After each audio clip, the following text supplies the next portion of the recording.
Hello guys, welcome po sa aking YouTube channel, Kabayan Sam TV. Ngayon po ay ito na naman tayo, meron na naman tayong pag-uusapan. Walang iba yung maganda kasi balikan yung mga nakaraan. Hello guys, nandito ako ngayon sa isang taniman ng mga gulay. Nagpapahangin kasi nga yung maingay sa talag ng bahay at mainit. So ngayon, gusto ko lang pag-usapan natin guys yung mga nakaraan. Alam naman natin yung lalo na yung kasi pinag-usapan natin yung nakaraan, yung pagpaparusa ng mga bata na maging problema, yung mga magulang dahil busy nga sa minsan sa kanilang kakulitan, minsan binibigyan na ng pentulot ang mga panganay na anak nila na magpalo sa kanilang mga kapatid. So ngayon, ang pangalawa na pinag-usapan natin yung parusa ng mga teacher na talagang kakaiba, mga punishment kapag lumabag ka sa naging maingay ka, nalit ka sa klase, kung may ginawa ka mang kalukuhan, talaga punishment. Minsan nakaupo ka ng hindi nakaupo lang, parang nakaganon, tapos patayo sa harap ng mga kaklase mo. Minsan papatayuin ka sa labas ng plaza. Yun yung mga punishment kasi naranasan ko yun nung na-late ako. So ngayon naman, pag-usapan natin tungkol po sa mga nakaraan ng mga panliligaw. Alam mo, mga panunuyo, mga panliligaw ng mga kanilang mga minamahal. Pero bago po ang lahat, kung bago pa lang po kayo sa aking channel, inayahan ko kayo na suportahan niyo po ako at paki-like po ang video at paki-subscribe. Paki-pindot na rin po ang notification bell para update ka sa mga bago kong i-upload na video. At yun po ang huwag niyong kalimutan na i-like kung nagustuhan ninyo ang video, at pwede niyo naman na i-share sa marami para ito ay mapanood. So yun guys, maraming salamat po sa inyong suporta.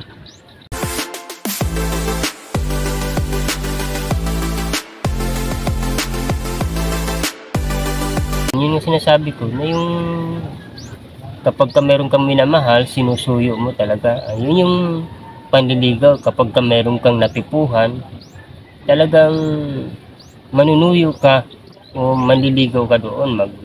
Yun yung mga gagawa ka ng mga hakbang. So ang nangyari guys, yung unang panahon, siguro marirelate din to ng iba, yung 1980s ba, yung mga kwento ng aking mga magulang na talagang naghaharana, di ba? Pero ang kadalasan noon, yung kapag ka hindi marunong manligaw ang kanilang mga anak, ang magulang na lang at saka magulang ng babae ang mag-uusap at magsusundo sila at mag-aasawa. Kaya yun yung nangyayari noon. So ngayon, kadalasan noon yung mga binata nangaharana, nagayaya ng mga magagandang boses na talagang susuportahan sila para mangharana. Yun yung mga panliligaw noon, yung kadalasan din yung kapag ka nagpapakita ka ng motibo sa babae, magpapaalam ka sa magulang at manunuyo ka. Minsan mag-iigib ka ng tubig, magsisibak ng kahoy, talagang gagawa ka ng paraan para tanggapin ka ng babae. Pero hindi talaga kagad ang babae noon sumasagot hanggat hindi nila nakikita yung kapursigihan mo, talagang porsigido ka na talagang minamahal mo yung sinusuyo mong babae. Yun, yung mga nakaraan ng 1990s naman, yun yung sulat. Diba? Kapag ka hindi mo kaya manligaw ng personal, sulat mo dinadaan. Siyempre nagbibigay din sila ng nagre-reply din sila. Nagre-reply din sila sa sulat. Talagang alam mo kapagka, binasa ang sulat mo at, nag-response din ng sulat, ako na alam mo parang napakasarap basahin paulit-ulit kasi naranasan ko 'yan nung ako'y nanligaw. Talagang, sulat ako, pero napakasaya noon. Eh, ngayon, ah, 'yun yung mga karanasan ba noon na talagang, kapagka totoo kang naniligaw talagang manunuyo ka talaga sa magulang. 'Yun magpapaalam ka sa magulang ng, ah, babae bago ka manligaw. Eh, ngayon, sa panahon ngayon, ah, minsan nagpapaalam ano na, malaki na ang tiyan, na sila na. Kung kailan matagal ng relasyon nila saka sasabihin nila yung totoo. Yun yung nagiging high-tech ngayon at saka ngayon 'di ba, madali na napakadali na lang yung ano, panliligaw dahil nga sa ano na lang, sa cellphone, chat-chat, ang bilis lang. Gano'n lang. Tapos pagka, ah, chat mo na, masabi mo na yung totoo, saka na kayo mag-usap ng personal. Kaya gano'n po talaga yung ano, yun yung panliligaw ngayon na napakadali. Ang masaklap nga lang ngayon kahit bata pa marunong na manligaw kahit kasi dinadaan sa cellphone na lang. Kasi high-tech na nga. Pagka marunong mag-chat, nagulat ka na lang kahit yung 10 taon meron ng girlfriend, meron ng boyfriend. Pero ang nakakakilig sa lahat noong 1990s walang iba yung ano, nung high school ka o elementary, kung grade 6 ka, walang iba yung flames. 'Di ba? Yung flames na ah, nasabi nila. Napakaganda nun, talagang kikiligin ka. Katulad nito, 'di ba? Flames, so katulad ng ano, kulang na to, kulang. Tulad niyan. Ibig sabihin ng flames, friend, love, angry, married, enemy, sweet. Eh may mga example dito kasi ginagawa namin to nung kami ay elementary hanggang naging high school. 'Di ba? Minsan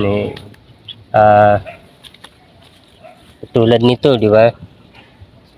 Halimbawa, Juan de la Cruz.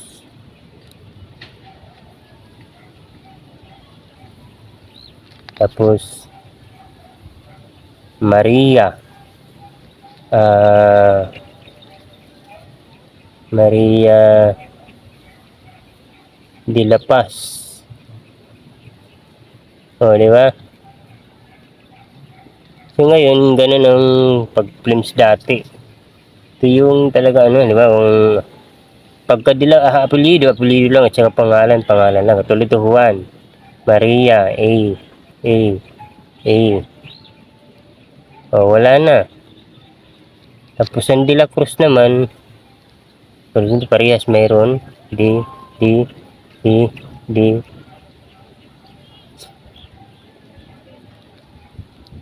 Ayan, De La Cruz, De La Paz. Yun lang. Tapos ito, kwentahin mo yan. 1, 2, 3, 4, 5, 6. Oh.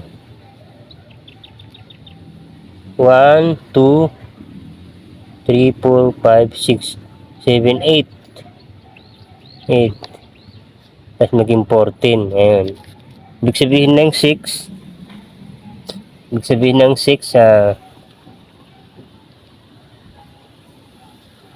sabihin ng 6, 1, 2, 3, 4, 5, 6, sweet. Diba?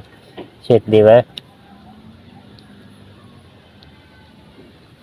Tapos, ang ibig sabihin ng 8, 1, 2, 3, 4, 5, 6, 7, 8, ba? Love.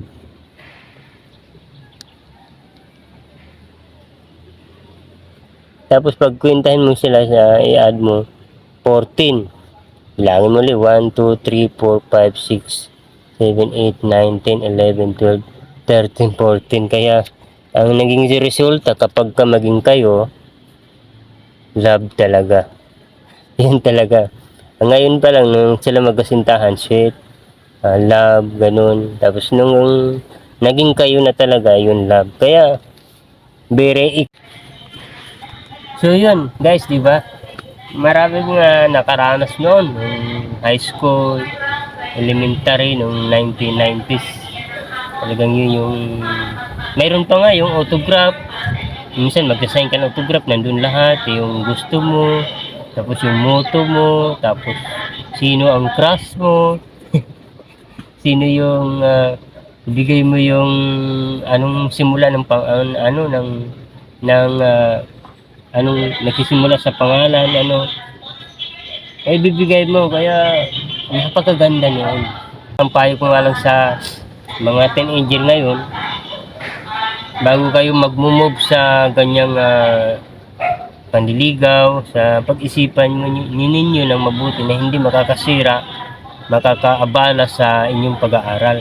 Kasi lahat tayo o lahat kayong mga teenager mayroon talagang mga pangarap, at yun ang pinagugulan ng panahon ng ating mga magulang para maabot ninyo ang inyong future at hindi yung para sa mga magulang. Kaya kapag ka nakapag-desisyon kayo ng mali, kayo rin ang magsasuffer. Kaya kailangan kapag gumawa ka ng paraan, move, kailangan step by step magpaalam ka sa magulang at saka ka magpaalam sa anak. Magpaalam ka sa magulang at saka diretso saka naman ligaw kung ano ang sasabihin ng magulang. Yan kasi ang pinaka-formal na panliligaw at ginaganap pa rin yan noon hanggang ngayon sa mga taong may respeto sa magulang, mayroon talagang porsigido, talagang totoo ang kanyang pag-ibig sa kanyang sinisinta. Yun nga, ika nga. So yan guys, kung ano man ang inyong mga naranasan noon, ano man ang inyong mga panliligaw, ano ba ang inyong karanasan sa mga panliligaw, pwede nyo i-share dyan at ilagay nyo sa comment section at mapapag-usapan ulit natin yan. So yun, maraming salamat po sa inyong panonood at ako po'y magpapaalam na kasi nga para umaambon na ang panahon. God bless you all sa sunod ulit na video.